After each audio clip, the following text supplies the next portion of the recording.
Fala galerinha, professor Kevin aqui e hoje a gente vai conversar um pouquinho sobre metabolismo energético. Hoje falando mais sobre metabolismo autotrófico. Então a gente teve uma aula de metabolismo heterotrófico e uma aula para metabolismo autotrófico. Foi assim que a gente subdividiu. Então só recordando um pouquinho isso aqui. Quando se fala de metabolismo heterotrófico, era o metabolismo em que eu tinha como foco a produção de moléculas de ATP, tá? Então, toda vez que a gente pensar em metabolismo heterotrófico, você vai pensar em produção de molécula de ATP. Toda vez que você pensar em metabolismo autotrófico, você vai pensar em produção de moléculas de glicose. E a gente sempre, como a glicose é uma molécula mais energética, a reação ela é endotérmica, né? Ela absorve energia. Então a gente sempre fala de onde vem a energia. Então, se é fotossíntese, a energia veio da luz. Se é quimiossíntese, a energia veio de uma reação química de oxidação. Então, tudo depende da fonte energética ali naquele caso, certo? Então, hoje a gente vai entender um pouquinho mais sobre justamente esse metabolismo energético que é autotrófico ali, tanto em fotossíntese como quimiossíntese, perfeito? Quando se fala de fotossíntese, a fotossíntese é a produção da glicose através da energia de quem? Da luz, tá? Então, sempre produção de glicose através da energia luminosa. Você tem duas reações globais possíveis, tá bom? Essa primeira aqui, que é bastante conhecida e bastante comum, e essa segunda aqui, que é para as pessoas que são um pouquinho mais chatinhas, vamos dizer assim, tá? Eu sou chato, então eu gosto de baixo, beleza? Então, a de baixo, ela coloca água tanto nos reagentes como água nos produtos, tá? Pô, Kevin, mas por que isso? Por que não coloca igual de cima logo, mais simplificada, mais tranquilo? Porque isso é um conceito, tá, gente? Isso quer dizer o quê? Isso quer dizer que todo oxigênio que está aqui, ele teve a fonte na molécula de água. Então, aqui não tem 12 oxigênios na molécula de água, aqui não tem 12 oxigênios no gás oxigênio, então eu posso falar que todo oxigênio ele veio da fotólise da água. Tá? É por isso que a gente gosta dessa segunda aqui, dessa de baixo, é a mais legal, certo? Mas a de cima não está errada de jeito nenhum. Então, se você colocar uma ou outra numa questão, ou se aparecer no texto de uma questão uma ou outra, tanto faz, as duas elas podem ser consideradas corretas, beleza? A fotossíntese ela vai ser dividida em duas grandes etapas, e as duas ocorrem dentro do cloroplasto. Então, diferente da respiração celular, que parte acontecer no citoplasma e parte acontecer na mitocôndria, aqui não. Na fotossíntese, toda ela, 100%, ocorre dentro da organela, que faz fotossíntese chamada de cloroplasto. Então, isso aqui é uma organela chamada de cloroplasto. E tudo vai acontecer dentro do cloroplasto. O cloroplasto ele é dividido em duas etapas que importam para a gente hoje, beleza? Duas partes, na verdade, que importam para a gente hoje. Primeira parte são membranas em formato de discos, chamados de membranas tilacoides, tá? O conjunto de vários tilacoides a gente chama de grano, tá? Então, grano ou grana, tanto faz, é o conjunto de tilacoides, perfeito? Então, às vezes, quando a gente fala de grano, pensa que um tilacoide é uma moedinha, se eu tenho várias moedas, eu tenho grana, né? Então, eu tenho um grano ali presente, perfeito? Então, as membraninhas tilacoides ali é onde eu vou ter a minha fase clara da fotossíntese. A fase escura da fotossíntese, ela acontece dentro do líquido interno do cloroplasto. O líquido interno do cloroplasto é chamado de estroma, tá? Então, estroma a parte líquida do cloroplasto, tilacoide é a parte membranar do cloroplasto, perfeito? É no tilacoide aonde eu tenho a fase clara, aonde eu tenho a luz, e é no estroma aonde eu tenho a fase escura. A gente vai falar disso na nossa aula, mas é uma coisa muito importante você saber os produtos de cada uma delas, tá? Então, produto final da fase clara, oxigênio. Produto final da fase escura, glicose. Reagente da fase clara, água. Reagente da fase escura, CO2, certo? E tudo que veio da fase clara, perfeito? Então, CO2 mais ATP mais os hidrogênios que vieram da fase clara, perfeito? Mas a gente vai discutir um pouquinho sobre isso aqui, tá? Vamos lá. Quando se fala de fotólise da água é um processo da quebra da água na presença de luz. Então, quando a gente quebra a água na presença de luz, o que a gente forma é dois íons hidrônios, dois elétrons livres e a molécula de oxigênio. A molécula de oxigênio ela vai para a atmosfera. Então, a molécula de oxigênio ela vai ser excretada, perfeito? Então, ela vai para fora do vegetal, tranquilo? E o que a gente usa ali para fazer fotossíntese é justamente o H+, e o elétron livre produzido ali na fotólise da água. Aonde isso aqui ocorre? Nas membranas tilacoides. Lá nas membranas tilacoides, você vai ter a figura do fotossistema. O que é fotossistema? Fotossistema é a membrana tilacoide dotada de clorofila, certo? Então, clorofila, ele é o pigmento, clorofila, ele é nada mais nada menos do que o pigmento respiratório. Fotossintético. É por aqui, galera, que a gente consegue absorver a energia da luz, tá? Por que a gente chama de pigmento, Kev? Porque ele tem uma cor. A cor dele é verde. E é por isso que sempre o cloroplasto é representado de coloração verde e por isso que sempre clorofila é representado de coloração verde, porque o pigmento dele é verde e ele tem a função de absorver a energia da luz, tá? Lá no fotossistema você vai ter essas moléculas de clorofila ali presente, certo?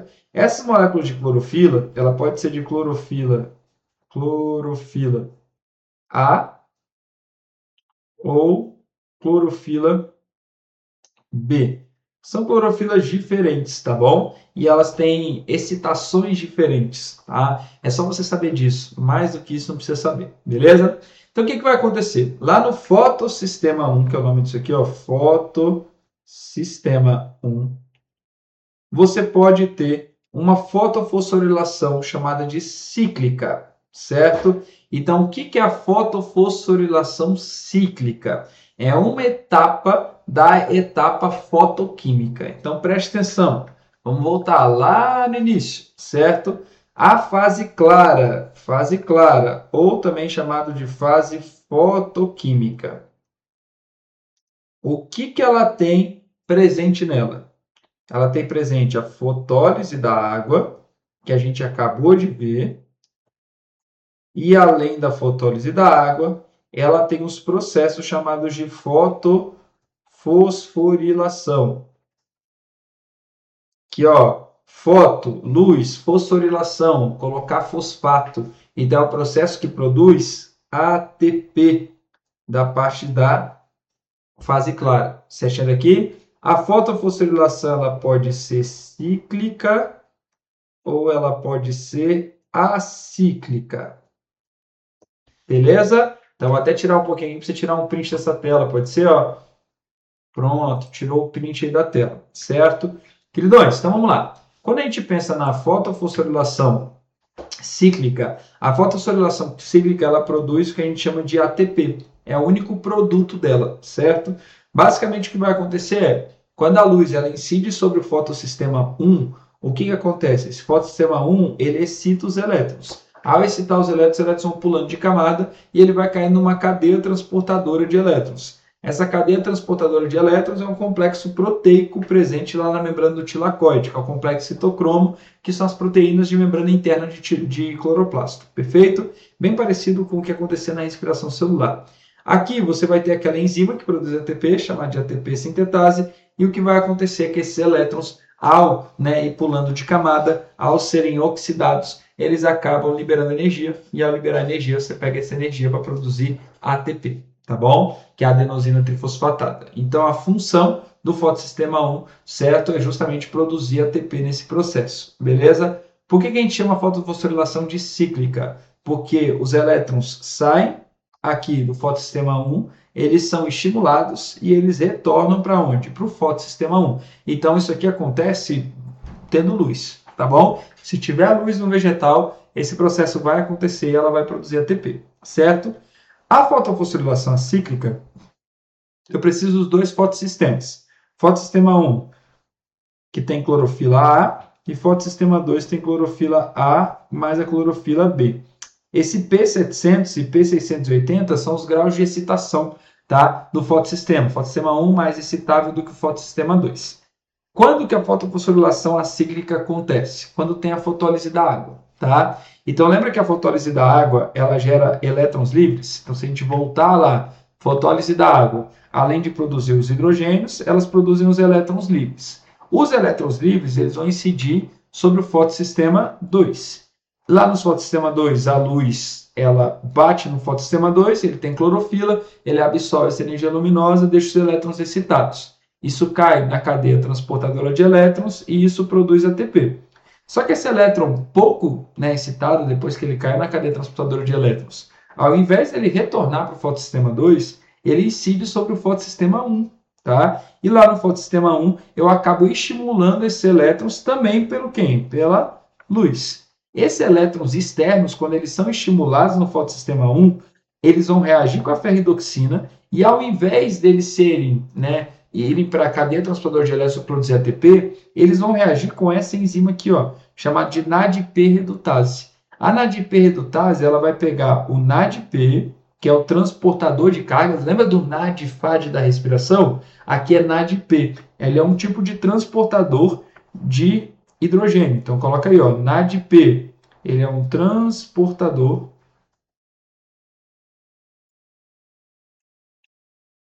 de hidrogênio. E o que vai acontecer? Esse NADP, certo? Ele reage com o hidrogênio que saiu da molécula de água. Então, ó, lembra que lá na fotólise da água saiu esse hidrogênio também? É esse hidrogênio que vai reagir com o NADP, certo? E aí o NADP ele vira NADPH, tá? Porque ele tem agora o quê? O hidrogênio que saiu da água, só que esse hidrogênio ele está excitado, ele está energizado, beleza? Então aqui não é qualquer hidrogênio. Esse hidrogênio é um hidrogênio excitado. É por isso que a molécula de glicose fica super energética, galera. Então, lembra quando a gente falou de respiração celular? A gente comentou que o que eu queria era o hidrogênio da glicose, porque o hidrogênio que tinha muita energia. Por que o hidrogênio da glicose tem muita energia? Porque ele passa desse processo aqui. Então, esse hidrogênio ele fica super excitado. Logo, ao ser inserido na molécula de glicose, eu estou inserindo um átomo que está em alto grau de energização. E isso é o que vai fazer justamente a glicose ser uma molécula tão, mas tão energética ali dentro do metabolismo, né, dos seres vivos. Perfeito? Quando a gente termina a fase clara da fotossíntese, o que a gente tem como produto dessa fase clara, certo? Então, a fase clara, ela deu para a gente quais produtos? Ela deu oxigênio, que foi excretado, concorda comigo? Então, oxigênio que virou excreta. Ela deu NADPH, pode aparecer como NADPH2 também, tá, galera? Tanto faz. E ela deu ATP. O que eu vou fazer? Eu vou usar esse NADPH e ATP no ciclo das pentoses, que é chamado de fase escura da fotossíntese. Então, lá no ciclo de Calvin-Benson, que é o nome do ciclo das pentoses, o CO2 ele vai reagir com uma molécula chamada ribulose bifosfatada, ou RuBP. Tá? A RuBP, ou a ribulose bifosfatada, ela vai reagir com o CO2 através de uma enzima chamada de rubisco. Então, a rubisco é uma enziminha que vai juntar esses dois caras. Ao juntar, ela forma 12 moléculas de um composto que tem 3 carbonos, chamado PGA. Certo? Esse PGA ele vai ser fosforilado e ele vai, né, passar por um processo de oxidação pela liberação de NADPH, certo? Então, aqui que eu vou pegar, ó, esse NADPH e esse ATP, ele é usado aqui.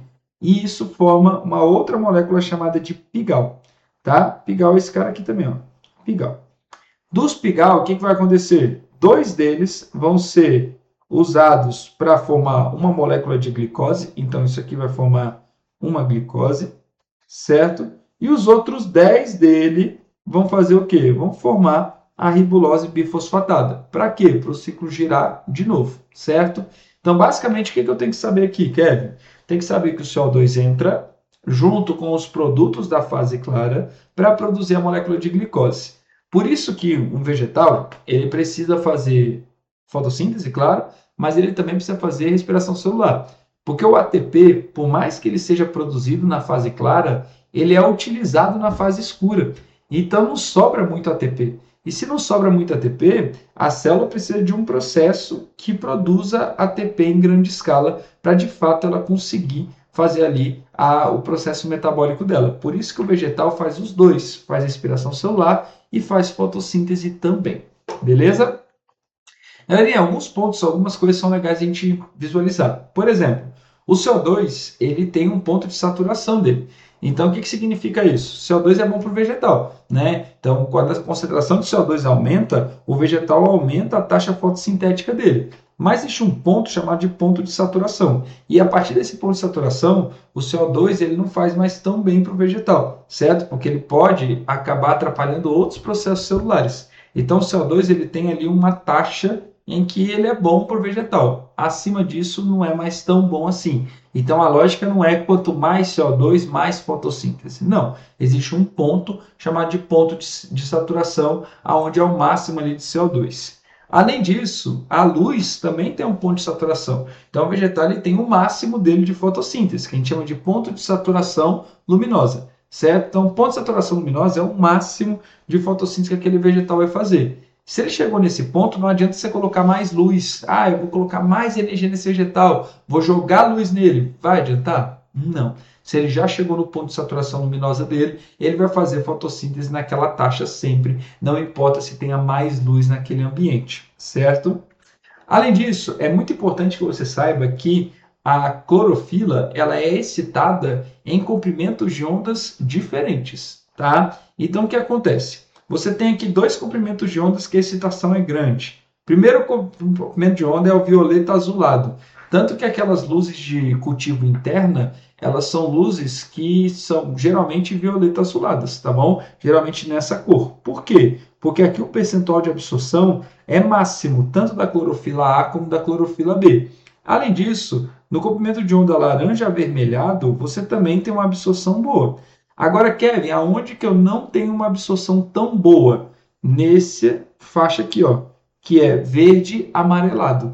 Não é à toa, queridos, que a folha ela tem a coloração verde amarelado, certo? Ou ela é bem verdona, ou ela é o quê, queridos? Ou ela é mais amarelada, certo? E por que isso, Kevin? Porque esse comprimento de onda ele não é absorvido, ele é refletido. Então, cuidado aonde que a taxa de fotossíntese ela é mínima na coloração verde ou verde amarelado.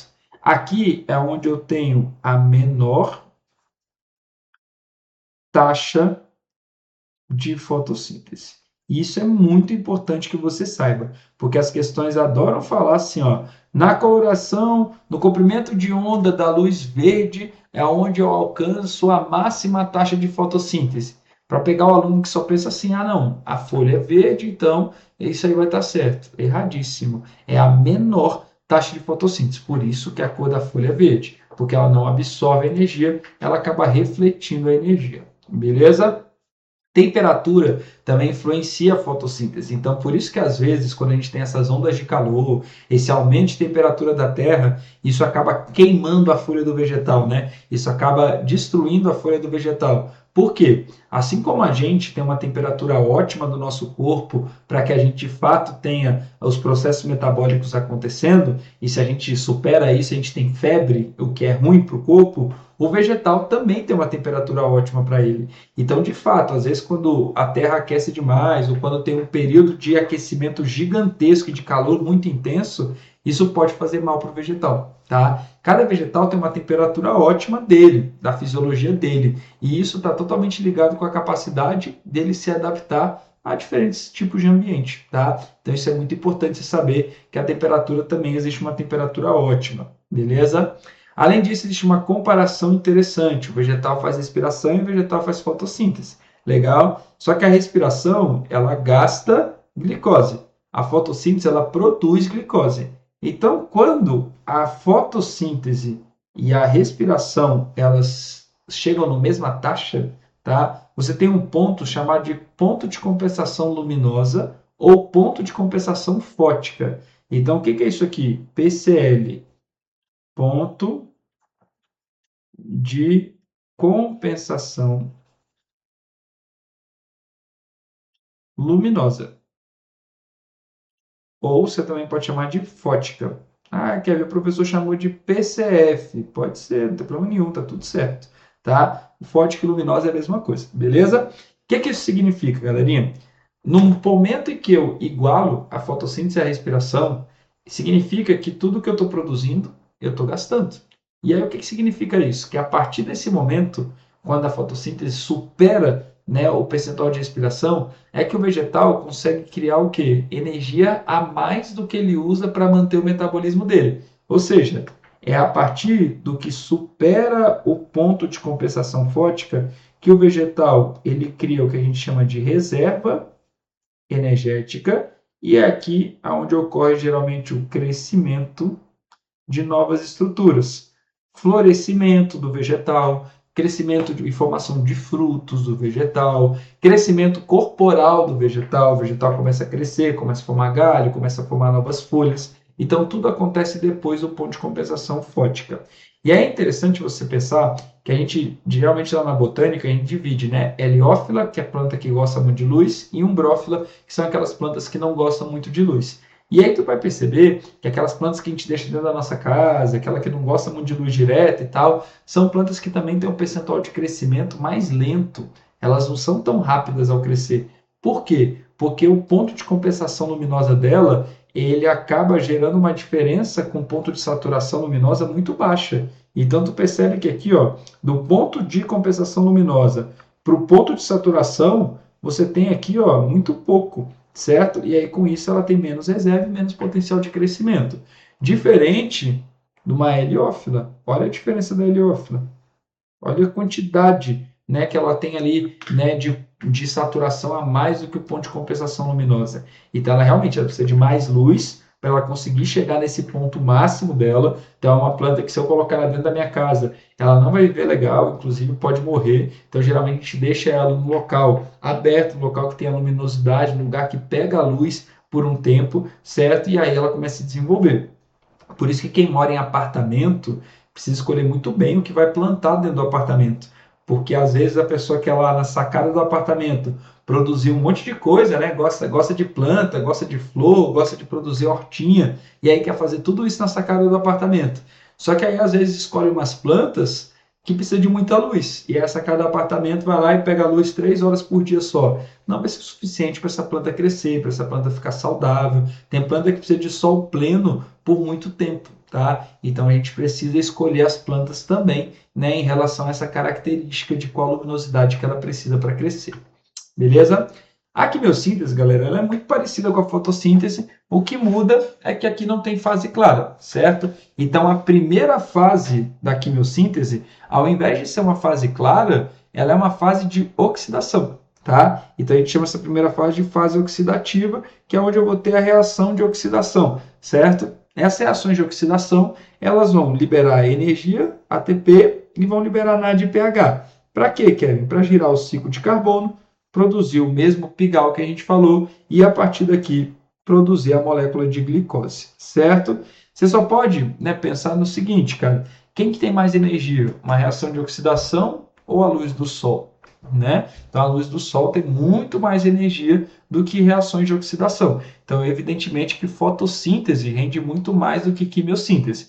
Mas em locais afóticos, né? Em locais que não tem, né, luminosidade, realmente esse processo é um processo bem legal. É um processo em que o indivíduo consegue sobreviver mesmo sem a luz ali existente naquele ambiente, tá? Então, bem interessante de você saber disso. Aqui você tem várias bactérias que são quimiosintetizantes. Então, por exemplo, se tu lembrar lá do ciclo do nitrogênio, né, aquelas bactérias que a gente fala no ciclo, nitrossomona, nitrobacter, são todas bactérias quimiosintetizantes, elas são quimioautotróficas e elas, através da oxidação do nitrogênio, né, então através da oxidação aqui de compostos nitrogenados, ela acaba produzindo essa energia e é para isso que ela faz, né, toda aquela oxidação, certo? Então, justamente para ela conseguir produzir as moléculas orgânicas ali presentes no corpo dela. Beleza?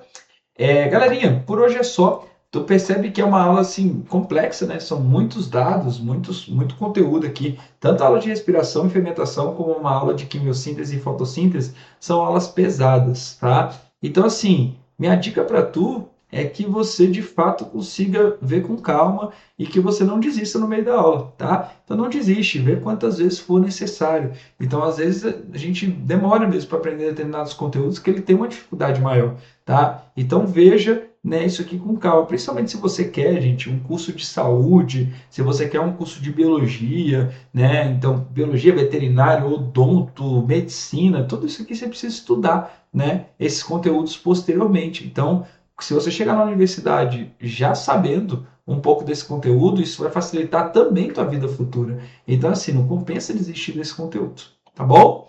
Um beijo, queijo para você e até a nossa próxima aula. Tchau, tchau.